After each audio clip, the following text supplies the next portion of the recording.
Ladies and gentlemen, we're back for the faction overview. This time for the SELJIK SUNATE, aka the Turks. So this method was preferred last time, so we're going to be continuing with our new ways. Now, so this is the starting position of the SELJIK SUNATE. Obviously, I just covered Egypt earlier, and I covered Denmark in the other letters. I actually kind of like the thickness of that. Okay, so now we're going to go ahead and just crop it to our liking. This northern aspect is actually going to be quite of interest. The Turks are quite spread out. So let's go ahead and look over here to the game map. Cool. So first of all, what the Turks want to do is take as many rebel settlements as possible. Now, I do know that the Turks are planning on doing this. I'm not going to discuss other plans that they have made with me though.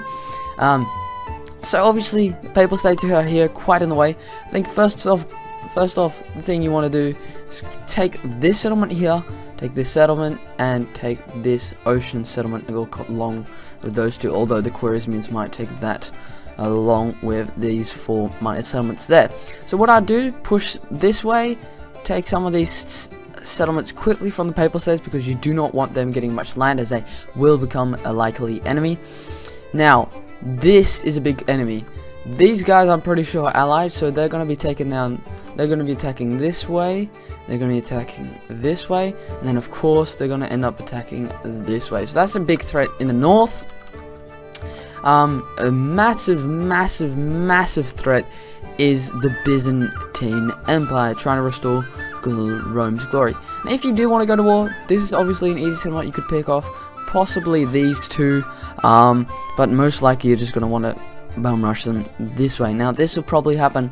I think war with the Byzantines will probably happen turn 11, because I think the Turks are going to go very peaceful mode, or turn 8. Or turn 6. We never know. But you should definitely ally with. These are the people you should ally with, and these are the people you should not ally with. So let's go ahead and say the allies real quick. You should ally with the Khwarezmians here. You should ally with the Egyptians. You should ally with this faction up here. Possibly this faction. I'm gonna. Okay, well, that's not really what I wanted to do there. Possibly this faction here, possibly this faction here, maybe even the Turks. So we do not know who they're going to ally with or not. But you 100% should consider these guys as your enemies, the Byzantine Empire, possibly these guys in the north.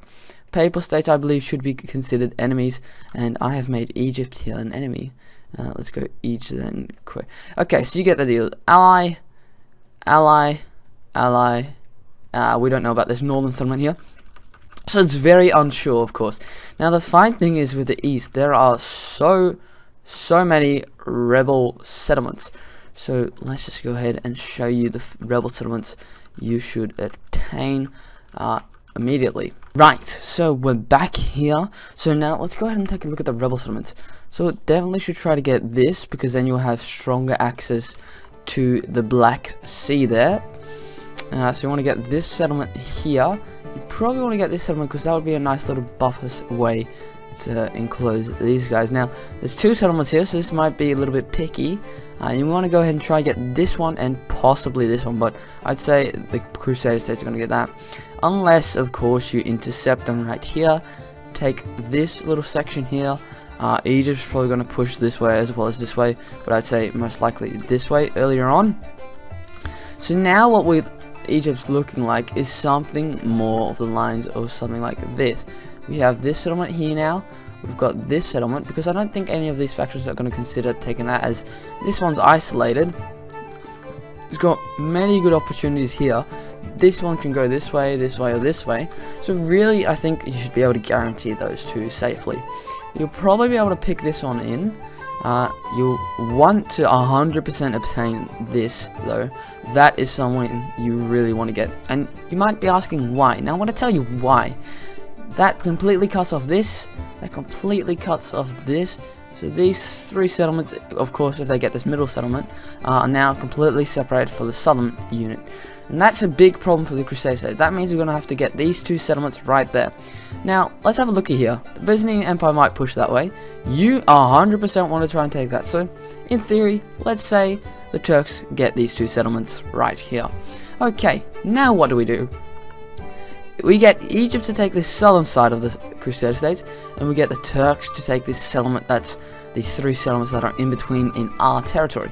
So that's what I do. Of course, everything's uncertain.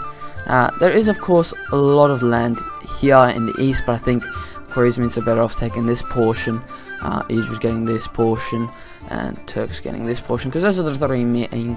Those are the 3 main Eastern empires. Now let's go ahead and look at the. Long run here. Okay, so the long run plan is to take out the whole of the Byzantine Empire. Probably ally with these guys. Of course, there might be some betrayals we don't know where from. So in theory, let's say everything goes well with this faction, this one, and this one. You'll be able to take out the whole of the Byzantine Empire, right, like that. You'll probably be able to take out Italy somehow. And with the alliance of the Moors, you could probably help secure the western coast there, while you take away most of Middle East Europe / Russia. Alright, so now let's have a look at the big map. Who are very important allies once over? Now, we've just taken a look at this portion of the map. Now we're going to be taking a look at the allies in the west. Now, of course, you want to expand, so let's say the Byzantine Empire, you're gone. You belong to the Turks now. Okay, cool. So this is what the empire looks like right now. This section of land, okay? Remember that. All of this is Turk land. Okay, so the Turks are back at their full power. What you could probably do is either push this way, but there's so many factions here. Treachery is inevitable. You want to ally with the Moors? They are very key to the Eastern success. They can basically wipe out with good alliances right there. They can basically wipe out that portion. Egypt could probably wipe out this middle section. You want to wipe out this section, and then some Eastern factions can have this sort of area to themselves. So A, ally with the Moors. B, ally with Egypt. C, take down the Byzantines. D, get some very good relations with all of these Eastern settlements.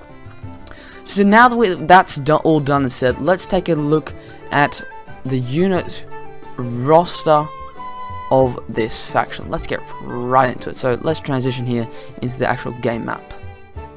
Now, ladies and gentlemen, let's just have a little reminder here. We are playing on early campaign, Savage AI.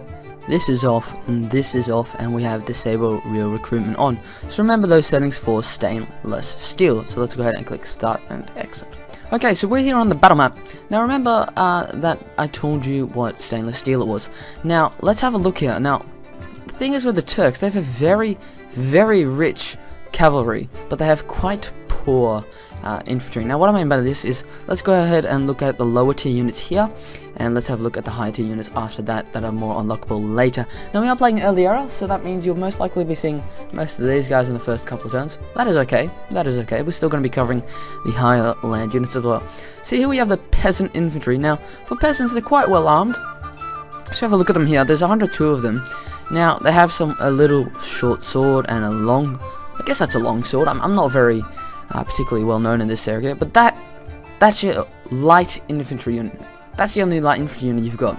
So now let's have a look at this vast selection of not really missile units. They're skirmishers. None of these guys are missile units, so that's what you'll be seeing. So we've got some Turkish javelin here, 76 of them. That's alright. You don't want 2 less. So we've got 76 spearmen here.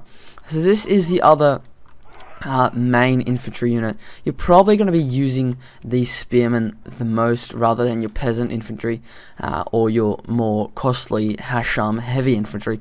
These guys are the most affordable for their price and for their worth, really. So these guys are good. You got those skirmishers that we talked about. This is a really useless unit, the Nephaton. They're javelin men, but they're just 21 of them, so I don't really understand that. This is probably, once again, your best lower tier unit archer rather than these ones at the back here. These are just normal Turkish archers. There's 76 of them, so that's a reasonably big amount. And of course, for the javelin men, you're going to have a lower amount, but because they're all categorized as skirmishers, they still aren't as good as others. So this is probably one of your better, or maybe even best units, is the Turkish crossbowmen. Now, they do have lesser range than these levy archers or these archers down south, but that is okay. They're still a top tier unit for this section. Now here we go. Here, my favorite unit out of all of these, we got the levy archers, probably most known to most factions if you've known this game for a while now. They're pretty good. And of course we have here two unit infantries, cav infantries. Now they're both skirmisher cav. First of all, let's start here with the Turkish horde archers, pardon me. So they're not equipped, horses aren't equipped, just got a normal bow and arrow. Those guys are really helpful in situations though, especially when you've got such a big missile infantry. But having a big proportion of your infantry be missile is not bad at all. Skirmishers and missile units are very, very key to winning battles. Now we have the Turkoman cavalry. As you see, they're quite similarly equipped, just have a little bit more chainmail armor, leather on. Okay, now we're going to have a look at these sort of cooler top tier units. So here we have, as I said earlier, the Hasham infantry. These guys are stacked to the deck. These are the nobles, I should say.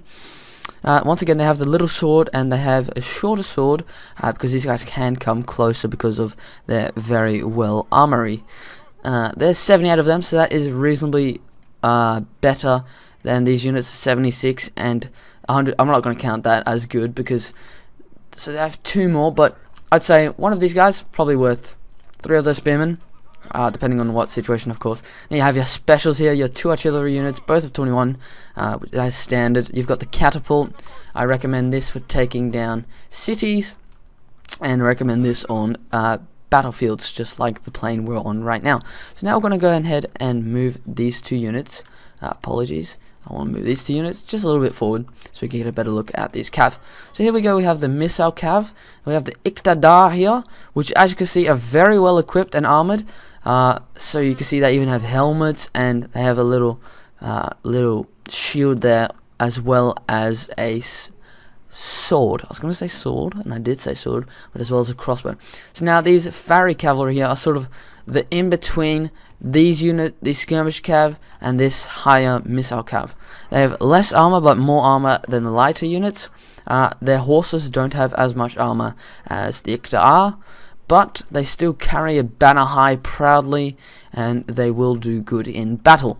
Now we have our main units here of cav. We have the Armenian cavalry, we have these Khwarezmian mercenaries, and we have of course the Turkish Gulam cav. And I think I did see the general's bodyguard right there. Cool. So let's start off with the mercenaries, as they're not really part of this army roster. They're exactly the same, basically equipped as our other cav unit down here. They've got very well armored horses. They've got lances and no shield, but that lance will come very in handy. Now we have the Armenian cavalry. These guys are my personal favorite. These are sort of a light horse, heavy cav mix. The horses are not very well equipped, but they are decked. Look, and I loved every third knight that has this really nice helmet here, rather than, of course, the traditional sort of helmet style. They have shields as well, rather than this this mercenary cav, which is great. I'm going to have a look at the general's bodyguard last. First, we're going to have a look at these Gulam cav, which look absolutely insanely awesome. They've got long spears with a little banner on it. They've got these awesomely nicely decked out armor, along with a shield on their back, which is a very big shield compared to most of these Turkish units. Very well armored. This is probably your best normal cav, apart from, of course, the general's bodyguard, which is very similar to this Armenian cavalry mixed with that missile cav, if you just look at them here. So I'm going to end on this video on just a close-up of these guys. So ladies and gentlemen, we've covered all 4 parts of the video. We've covered the map and strategical things, we've covered alliances, and now we have covered the unit roster. So I'm going to go ahead and ask you to drop a like, drop a comment, tell me what I did bad, tell me what I did good. Of course, this is every Wednesday, and I'd like you to check out the stainless steel series I'm doing right now in Scotland. Go ahead and do that. It's on my channel. Subscribe. You'll be able to find lots more Total War, Warhammer, Total War stainless steel, Total War everything, and even Oriental Empires and things like that. So check out my channel, sub, like, and I'll see you all later, guys. Hope you enjoyed this video. Alright guys, bye bye.